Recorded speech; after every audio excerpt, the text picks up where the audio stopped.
Doctor दुआ साहब, लगातार ईपीएस 95 के जो पेंशनर हैं जंतर मंतर पर प्रोटेस्ट किए और उन्हें आश्वासन मिला ताकि हम आप लोगों की बात जो है ऊपर पहुंचा रहे हैं।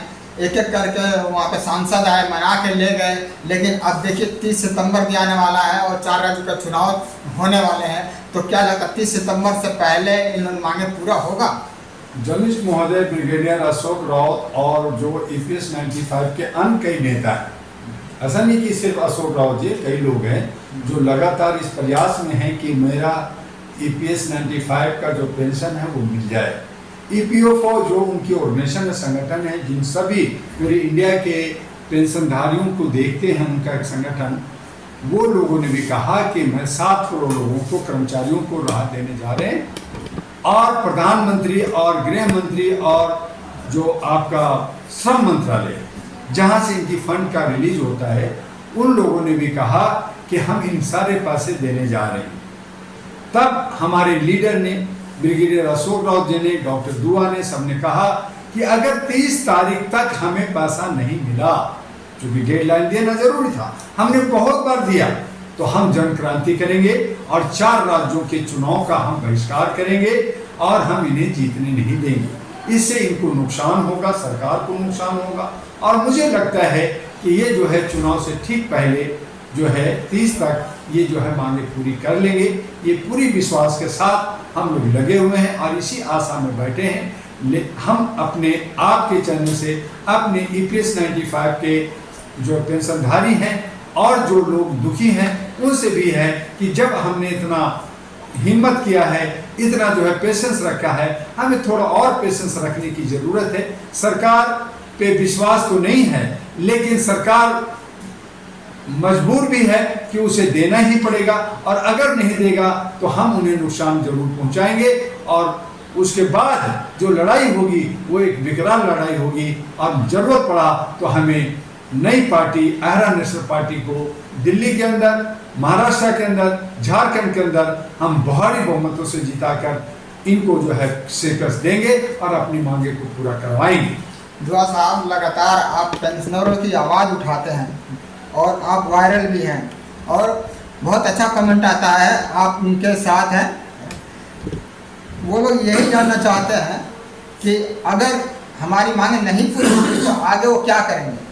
जर्नलिस्ट महोदय, देखिए, एक बुजुर्ग हैं जो 70-75 साल के लोग हो गए हैं, उससे भी ऊपर होने जा रहे हैं। उन्होंने कई अपना जो है बसंत ऋतु देखा है, कई बच्चों को पाला पोसा है। आज उनके साथ दुख हो रहा है, आज हमारे माँ बाप के साथ दुख हो रहा है। हम लोग भी बूढ़े होने जा रहे हैं, हमारे देश के प्रधानमंत्री, गृह मंत्री, सारे मंत्री भी बूढ़े हो जा रहे हैं, वो लोग भी पेंशन आगे लेंगे। तो इन तरह से आज जो है इन सब का अगर हम दुआ नहीं लेंगे, बदुआ लेंगे, श्राप लेंगे, तो हम कहाँ अपने बुजुर्गों का सम्मान कर रहे हैं? हम सम्मान की बात करते हैं, हम सम्मान, और उसमें भी हमने कोई लोन नहीं मांग रहे, हम कोई भीख नहीं मांग रहे। हम कह रहे हैं कि मेरा जो है फंड, मेरा जो है पैसा, मेरा जो है कमाई का पैसा जो आपके पास जमा है, आप जो है कुछ राहत करके, कुछ बढ़ा करके हमें दे दीजिए ताकि हम उसका भोग कर सके।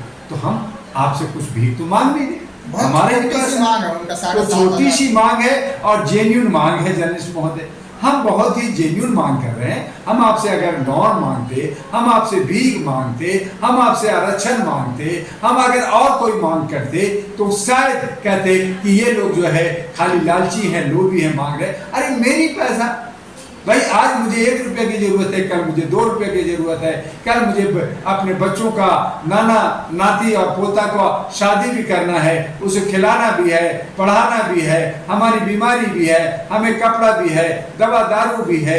मेरी आज कीमत बढ़ गई है, महंगाई बढ़ गई है, कहीं ना कहीं उसमें भी आप ही लोग का हाथ है। और उस हालत में हम क्यों भोगे भाई?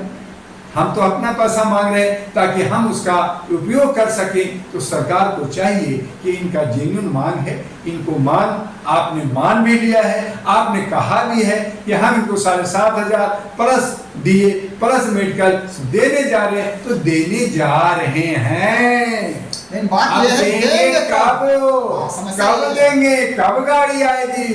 कब गाड़ी में से माल निकलेगा? कब बैंक में जाएगा? कब खटा खट होगा? कब खटा ठक होगा?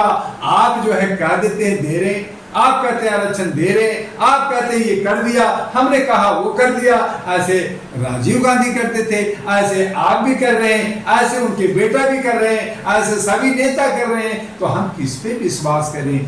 यही आज समस्या है। तो हमारा लोकतंत्र जिसमें हम जनप्रतिनिधि चुनते हैं, इस आस से, इस उम्मीद से कि हमारी वो सेवक है, हमारा सेवादार है, हमारा चौकीदार है, हमारे रक्षा करेगा, हमारी देख रेख करेगा, देश और विदेश से बचाएगा, बीमारी से बचाएगा, हमारी महंगाई से बचाएगा, हमारी आर्थिक स्थिति ठीक करेगा, हमारे बुजुर्गों का सम्मान करेगा, हमारी महिलाओं की इज्जत और सम्मान को बचाएगा। लेकिन कहाँ? सिर्फ अपने आप को बचाने में लगे हैं, सिर्फ सत्ता का खेल कर रहे हैं। बाकी जाओ भाड़ में, तुम मरो पीछो, हमें लेना देना क्या? तो ये हालात हो गई है। और इसीलिए भारत के 76 साल के बाद अब इस आस लगी है, एक उम्मीद बनी है कि हमें अब अहरा नेशनल पार्टी जो मानवता के आधार पर इंसानियत और ह्यूमैनिटी को लेकर के आगे आ रहा है, उनके साथ जाना होगा।